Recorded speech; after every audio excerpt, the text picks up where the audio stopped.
Assalamualaikum warahmatullahi wabarakatuh.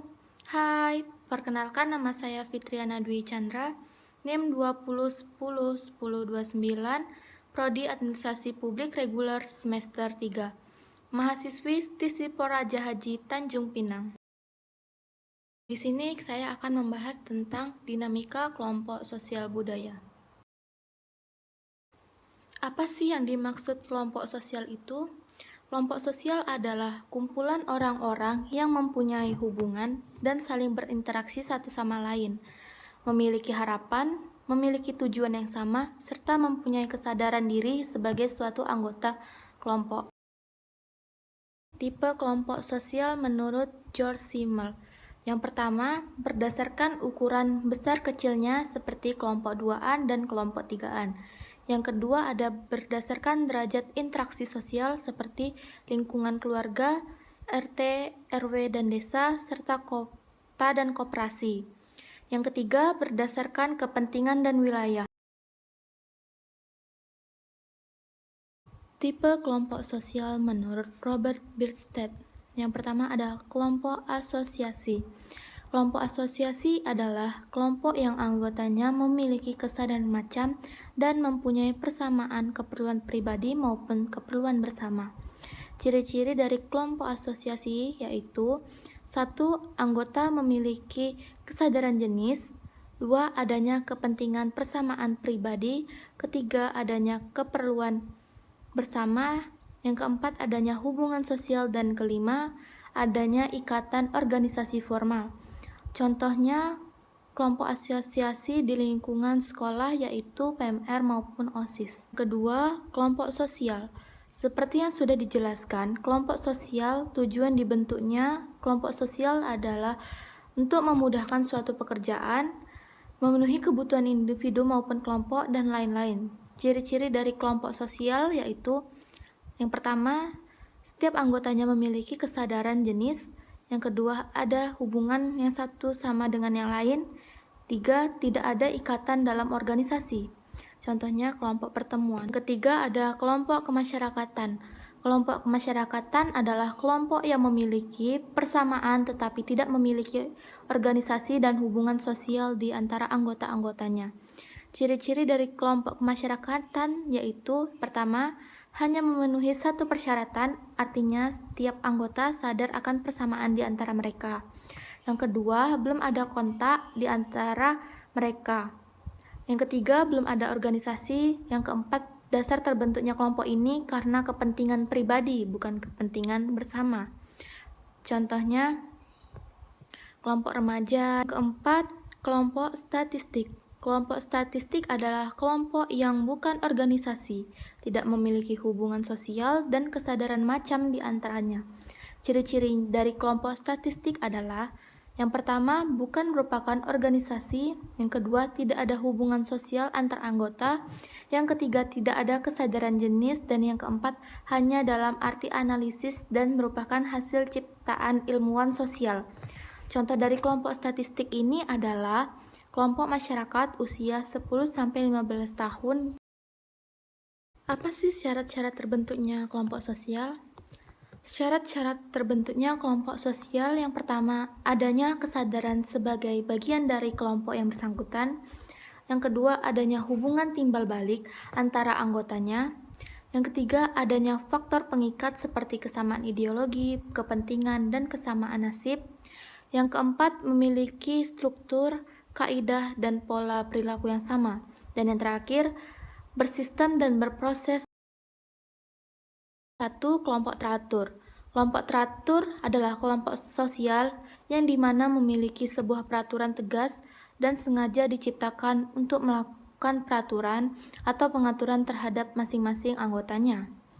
Kelompok teratur terbagi menjadi pertama yaitu kelompok sendiri adalah dalam kelompok sosial dengan dibentuk kesadaran seseorang tentang identitas dirinya dalam suatu kelompok, misalnya keluargaku, negaraku, dan profesiku.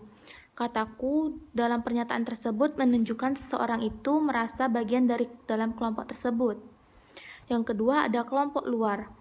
Pada kelompok luar, seseorang dapat merasa bahwa dirinya bukan bagian dari suatu kelompok. Kedua ada kelompok primer dan kelompok sekunder. Pertama, kelompok primer. Kelompok primer merujuk pada macam kelompok sosial yang memiliki ciri bersifat intimitas, asosiasi tatap muka, dan kerjasama.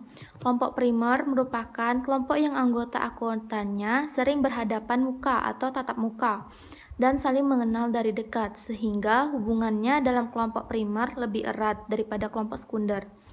Yang kedua ada kelompok sekunder. Kelompok sekunder merujuk pada sebuah kelompok formal imersonal yang memiliki sedikit kedekatan sosial. Interaksi dalam kelompok sekunder terdiri atas saling hubungan yang tidak langsung dan kurang bersifat kekeluargaan. Ketiga ada kelompok formal dan kelompok tidak formal. Yang pertama, kelompok formal. Kelompok formal adalah macam kelompok sosial yang mempunyai peraturan yang tegas dan sengaja diciptakan oleh anggota-anggotanya untuk mengatur hubungan antar anggota-anggotanya. Hubungan antar anggota berlangsung secara terkoordinasi melalui usaha-usaha untuk mencapai tujuan berdasarkan bagian-bagian organisasi yang bersifat spesialisasi. Kegiatannya didasarkan pada aturan-aturan yang sebelumnya sudah ditentukan. Dan kedua, kelompok tidak formal. Kelompok tidak formal adalah suatu kelompok yang tumbuh dari proses interaksi, daya tarik, dan kebutuhan-kebutuhan seseorang. Keanggotaan kelompok biasanya tidak teratur dan keanggotaan ditentukan oleh daya tarik bersama dari individu dan kelompok tersebut. Keempat, ada membership group dan referensi group. Membership group yaitu kelompok sosial di mana setiap orang secara fisik menjadi anggota kelompok tersebut. Sedangkan referensi group ialah kelompok-kelompok sosial yang menjadi acuan bagi seseorang. 5 ada patembayan dan paguyuban. Pertama, patembayan adalah ikatan lahir yang bersifat pokok untuk jangka waktu yang pendek, bersifat imajiner, dan strukturnya bersifat mekanis, sebagaimana terdapat di dalam mesin. Patembayan bersifat sebagai suatu bentuk dalam pikiran belaka. Contoh patembayan ini ikatan antar pedagang, organisasi dalam suatu pabrik, dan lain-lain. Yang kedua ada paguyuban. Paguyuban adalah bentuk kehidupan bersama di mana para anggota-anggotanya diikat oleh hubungan batin yang murni dan bersifat alamiah. Keenam ada kelompok okupasional dan kelompok volunteer. Kelompok okupasional adalah macam kelompok sosial yang muncul karena semakin memudarnya fungsi kekerabatan, di mana kelompok ini timbul karena anggotanya memiliki pekerjaan yang sejenis.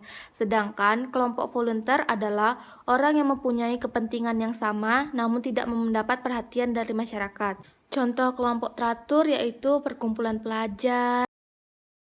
Kedua ada kelompok tidak teratur. Kelompok tidak teratur adalah kelompok sosial yang cenderung tidak terstruktur, terbentuk tanpa rencana, para anggotanya tidak sadar menjadi anggota kelompok tersebut. Kelompok tidak teratur terbagi menjadi dua. Yang pertama ada kerumunan sosial dan yang kedua ada publik. Pertama, kerumunan sosial. Kerumunan sosial adalah sekumpulan orang yang berada di suatu tempat, akan tetapi mereka tidak berhubungan secara tetap. Pengelompokan manusia seperti itu disebut juga kolektivitas, yaitu kumpulan manusia pada suatu tempat dan suatu waktu yang bersifat sementara. Yang kedua ada publik. Publik adalah macam kelompok sosial yang bukan merupakan kesatuan. Interaksi berlangsung melalui alat-alat komunikasi dan tidak langgeng. Contohnya pembicaraan pribadi yang berantai. Dimensi hubungan antar kelompok yang pertama yaitu dimensi sejarah. Dimensi sejarah adalah hubungan antar kelompok dapat dilihat dari dimensi sejarah diarahkan pada masalah tumbuh dan berkembangnya hubungan antara suatu kelompok. Dimensi hubungan antar kelompok yang kedua ada dimensi sikap. Dimensi sikap dalam hubungan antar kelompok sering muncul suatu prasangka dan stereotip. Prasangka adalah dalam kaitannya dengan hubungan antar kelompok merupakan sikap bermusuhan yang ditujukan pada suatu kelompok tertentu atas dasar dugaan bahwa kelompok tersebut mempunyai ciri yang tidak menyenangkan. Sikap ini dinamakan dengan prasangka karena tidak didasari oleh pengetahuan, pengalaman, ataupun bukti yang memadai. Contohnya, terdapat pandangan yang menganggap bahwa orang Batak memiliki watak dan sikap yang kasar dan agresif. Selain prasangka, ada stereotip, merupakan suatu konsep yang erat kaitannya dengan konsep prasangka. Orang yang menganut stereotip terhadap kelompok lain cenderung berprasangka terhadap kelompok lain. 3. Dimensi institusi. Dimensi institusi dalam hubungan antar kelompok dapat berupa institusi politik dan ekonomi. Institusi dalam masyarakat dapat memperkuat pengendalian sosial, sikap, dan hubungan antar kelompok. Institusi dapat pula berfungsi untuk menghilangkan pola hubungan antar kelompok yang ada.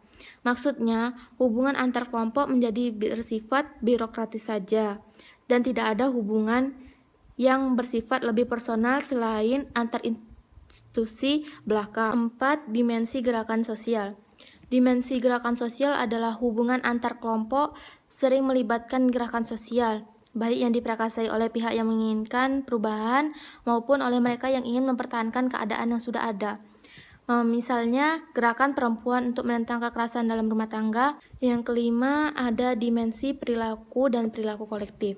Dimensi perilaku kolektif, yaitu hubungan antar kelompok yang sering terwujud dalam perilaku kolektif. Dimensi perilaku yaitu 1. Diskriminasi. Terdapat diskriminasi individu, yaitu tindakan seseorang yang berprasangka, dan diskriminasi institusi, yaitu diskriminasi yang tidak ada sangkut pautnya dengan prasangka individu, melainkan dampak kebijaksanaan atau praktek tertentu dalam berbagai institusi di masyarakat. Kedua, jarak sosial, yaitu perlakuan berbeda terhadap orang-orang yang termasuk dalam kategori tertentu. Selain itu, hubungan antar kelompok pun sering diwarnai oleh peristiwa perilaku kolektif, misalnya demonstrasi. Sekian materi yang dapat saya sampaikan mengenai dinamika kelompok sosial budaya. Semoga materi tersebut bermanfaat bagi kita semuanya. Akhir kata saya ucapkan terima kasih dan Assalamualaikum warahmatullahi wabarakatuh.